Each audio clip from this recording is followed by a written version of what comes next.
What's up, everyone? Welcome to the video. Today we're going to take a look at how to change the battery in this Chevy Colorado remote key fob. This Chevy Colorado key fob is going to use replacement battery CR2450, and I'll put a link in the description box of this video to where you can find these replacement batteries if you're in need.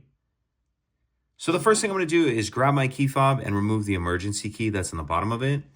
That's done by pressing this button here on the side of the fob that my thumb's on, and the key will pull out like that.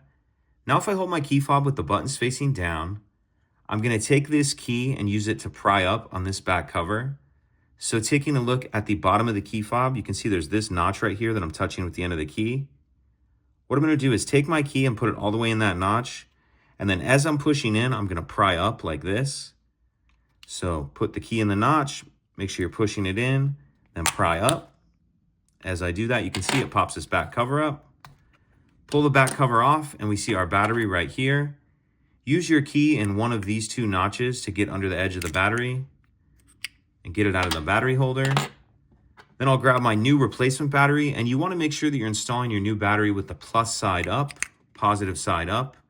And I'm going to tuck this edge in first like this, then snap the battery down into place. Then we'll grab the back cover, and we want to hook the top of the cover on first like this, and then snap it down. Slide our emergency key back in, and that's it. If you could take a second to like and subscribe, it helps us out, and I'd appreciate it. Thank you.